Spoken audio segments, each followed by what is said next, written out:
La Bible en un an, la 22e journée, le livre de la Genèse, chapitre 44, verset 1 au chapitre 45, verset 28, le livre des psaumes, chapitre 18, verset 36 à 51, le livre des proverbes, chapitre 3, versets 27 et 28, l'évangile de Marc, chapitre 14, versets 1 à 21. Le livre de la Genèse, chapitre 44. Joseph ordonna à son intendant: Remplis de nourriture les sacs de ces hommes. Mets-en autant qu'ils pourront emporter, et mets l'argent de chacun à l'entrée de son sac. Tu mettras aussi ma coupe, la coupe en argent, à l'entrée du sac du plus jeune, avec l'argent de son blé. L'intendant se conforma aux ordres de Joseph. Le matin, dès qu'il fit jour, on renvoya ces hommes avec leurs ânes. Ils étaient sortis de la ville et n'en étaient pas très loin lorsque Joseph dit à son intendant: Pars à la poursuite de ces hommes. Quand tu les auras rattrapés, dis-leur: Pourquoi avez-vous rendu le mal pour le bien? N'avez-vous pas la coupe dans laquelle boit mon Seigneur et dont il se sert pour deviner l'avenir? Ce que vous avez fait est mal. L'intendant les rattrapa et leur répéta ces paroles. Ils lui répondirent: Pourquoi notre Seigneur parle-t-il de cette façon? Tes serviteurs n'oseraient pas commettre un tel acte. Nous t'avons rapporté depuis le pays de Canaan l'argent que nous avions trouvé à l'entrée de nos sacs. Comment aurions-nous pu voler de l'argent ou de l'or dans la maison de ton Seigneur? Que celui de tes serviteurs sur qui on trouvera la coupe meure, et que nous soyons nous-mêmes esclaves de notre Seigneur. Il dit: Qu'on fasse donc comme vous avez dit. Celui sur qui on trouvera la coupe sera mon esclave, et vous serez innocents. Aussitôt, chacun descendit son sac à terre et l'ouvrit. L'intendant les fouilla, en commençant par le plus âgé et en finissant par le plus jeune. La coupe fut trouvée dans le sac de Benjamin. Ils déchirèrent leurs vêtements. Chacun rechargea son âne et ils retournèrent à la ville. Judas et ses frères arrivèrent à la maison de Joseph, où il était encore, et ils se prosternèrent jusqu'à terre devant lui. Joseph leur dit: Qu'avez-vous fait? Ne savez-vous pas qu'un homme comme moi a le pouvoir de deviner l'avenir? Judas répondit: Que pouvons-nous te dire, Seigneur? Comment parler? Comment nous défendre? Dieu a découvert la faute de tes serviteurs. Nous voici tes esclaves, Seigneur, nous et celui sur qui on a trouvé la coupe. Joseph dit: Que Dieu me garde de faire cela. C'est l'homme sur qui on a trouvé la coupe qui sera mon esclave. Quant à vous, remontez en toute tranquillité vers votre père. Alors Judas s'approcha de Joseph et dit: Pardon, mon Seigneur, veuille autoriser ton serviteur à te dire un mot, mon Seigneur, et que ta colère ne s'enflamme pas contre ton serviteur, car tu es pareil au Pharaon. Mon Seigneur, tu nous as demandé, à nous, tes serviteurs: Avez-vous un père ou un frère? Nous avons répondu: Nous avons un vieux père et un jeune frère qu'il a eu dans sa vieillesse. Cet enfant avait un frère qui est mort et qui était de la même mère. Il ne reste que lui et son père l'aiment. Tu as dit à tes serviteurs: Faites-le descendre vers moi et que je le voie de mes propres yeux. Nous t'avons répondu, Seigneur: Le garçon ne peut pas quitter son père. S'il le quitte, son père mourra. Tu as dit à tes serviteurs: Si votre jeune frère ne descend pas avec vous, vous ne serez plus ennemis en ma présence. Lorsque nous sommes remontés auprès de ton serviteur, mon père, nous lui avons rapporté tes paroles, mon Seigneur. Notre père a dit: Retournez nous acheter un peu de nourriture. Nous avons répondu: Nous ne pouvons pas descendre. En revanche, si notre jeune frère est avec nous, nous descendrons, car nous ne pouvons pas être admis en présence de cet homme, à moins que notre jeune frère ne soit avec nous. Ton serviteur, notre père, nous a dit: Vous savez que ma femme m'a donné 2 fils. L'un est parti de chez moi.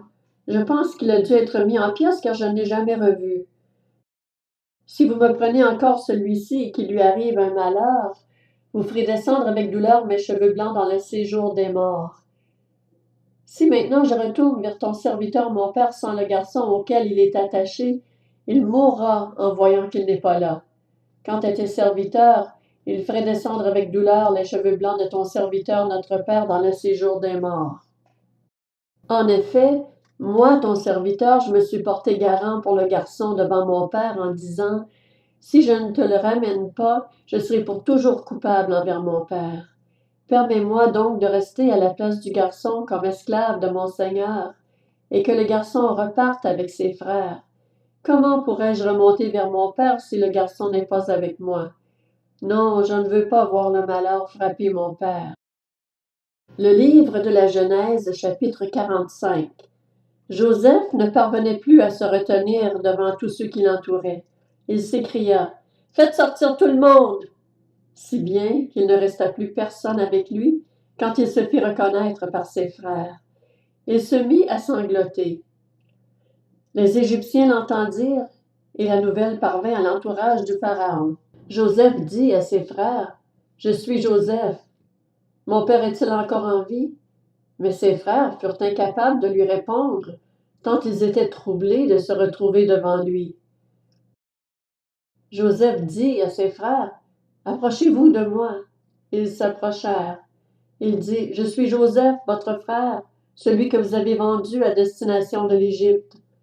Maintenant, ne vous tourmentez pas et ne soyez pas fâchés contre vous-même de m'avoir vendu pour que je sois conduit ici, car c'est pour vous sauver la vie que Dieu m'a envoyé ici avant vous.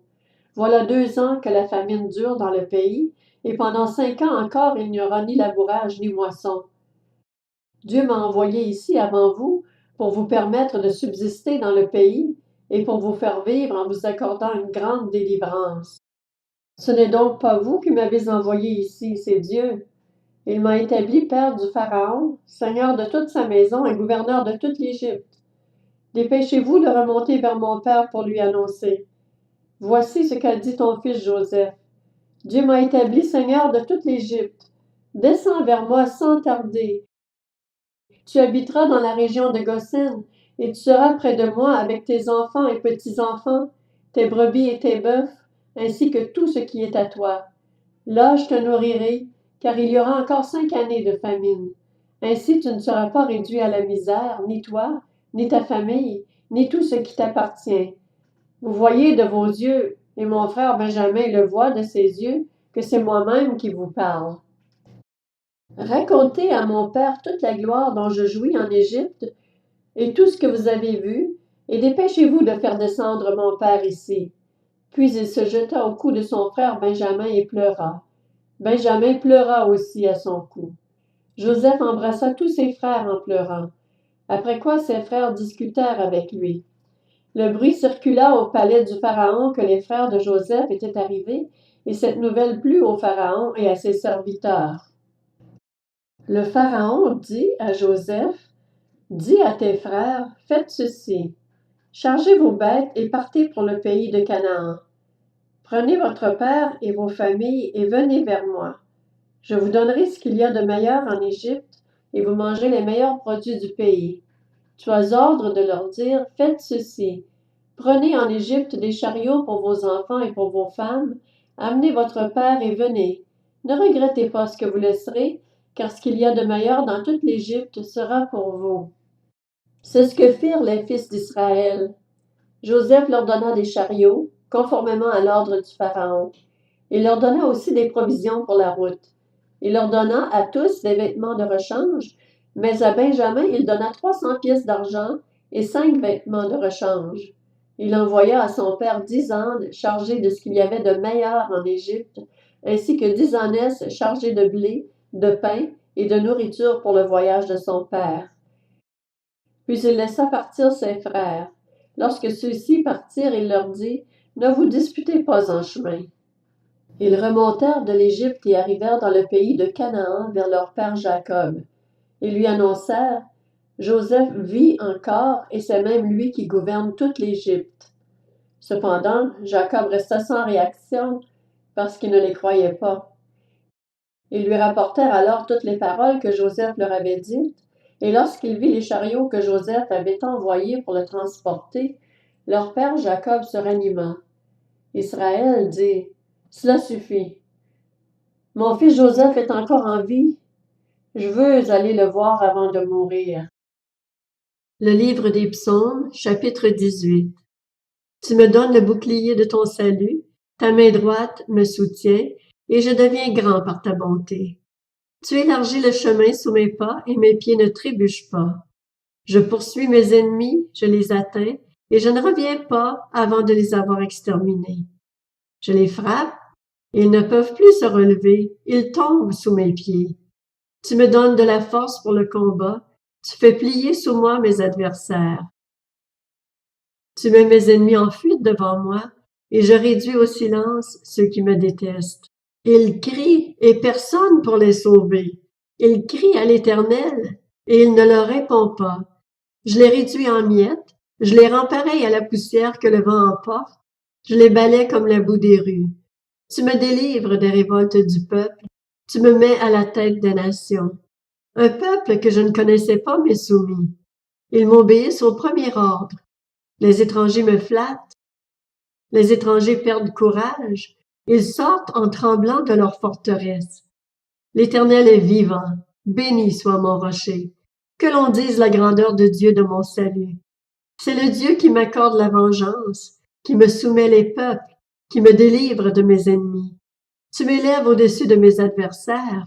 Tu me sauves de l'homme violent. C'est pourquoi je te louerai parmi les nations, Éternel, et je chanterai à la gloire de ton nom. Il accorde de grandes délivrances à son roi. Il agit avec bonté envers celui qu'il a désigné par onction, envers David et sa descendance, pour toujours. Le livre des Proverbes, chapitre 3. Ne refuse pas un bienfait à ceux qui y ont droit quand tu as le pouvoir de l'accorder. Ne dis pas à ton prochain, va-t'en, puis reviens, c'est demain que je donnerai, quand tu as de quoi donner. Évangile de Marc, chapitre 14. La fête de la Pâque et des pains sans levain devait avoir lieu 2 jours après. Les chefs des prêtres et les spécialistes de la loi cherchaient les moyens d'arrêter Jésus par ruse et de le faire mourir. Ils se disaient en effet que ce ne soit pas pendant la fête, afin qu'il n'y ait pas d'agitation parmi le peuple. Comme Jésus était à Béthanie, dans la maison de Simon le lépreux, une femme entra pendant qu'il se trouvait à table. Elle tenait un vase qui contenait un parfum de nard pur très cher. Elle brisa le vase et versa le parfum sur la tête de Jésus. Quelques-uns exprimèrent leur indignation entre eux. « À quoi bon gaspiller ce parfum? On aurait pu le vendre plus de 300 pièces d'argent et les donner aux pauvres. » Et ils s'irritaient contre cette femme. Mais Jésus dit, « Laissez-la, pourquoi lui faites-vous de la peine?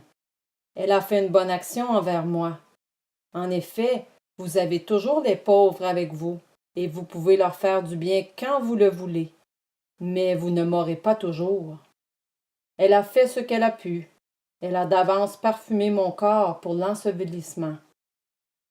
Je vous le dis en vérité, partout où cette bonne nouvelle sera proclamée, dans le monde entier, on racontera aussi en souvenir de cette femme ce qu'elle a fait. » Judas l'Iscario, l'un des 12, alla vers les chefs des prêtres afin de leur livrer Jésus. Ils se réjouirent en l'entendant et promirent de lui donner de l'argent. Quant à Judas, il se mit à chercher une occasion favorable pour le trahir. Le premier jour des pains sans levain, où l'on sacrifiait l'agneau pascal, les disciples de Jésus lui dirent « Où veux-tu que nous allions te préparer le repas de la Pâque? » Il envoya 2 de ses disciples et leur dit « Allez à la ville. Vous rencontrerez un homme qui porte une cruche d'eau. Suivez-le. Là où il entrera, dites au propriétaire de la maison. Le maître dit, où est la salle où je mangerai la Pâque avec mes disciples? Alors il vous montrera une grande chambre à l'étage, aménagée et toute prête. C'est là que vous nous préparerez la Pâque. » Ses disciples partirent, arrivèrent à la ville et trouvèrent tout comme il le leur avait dit, et ils préparèrent la Pâque. Le soir venu, il s'y rendit avec les 12. Pendant qu'ils étaient à table et qu'ils mangeaient, Jésus dit, « Je vous le dis en vérité, l'un de vous qui mange avec moi me trahira. » Ils devinrent tout tristes et lui dirent l'un après l'autre, « Est-ce moi? » Il leur répondit, « C'est l'un des 12, celui qui met la main dans le plat avec moi. Le Fils de l'homme s'en va conformément à ce qui est écrit à son sujet. Mais malheur à l'homme par qui le Fils de l'homme est trahi. Mieux vaudrait pour cet homme qu'il ne soit pas né. »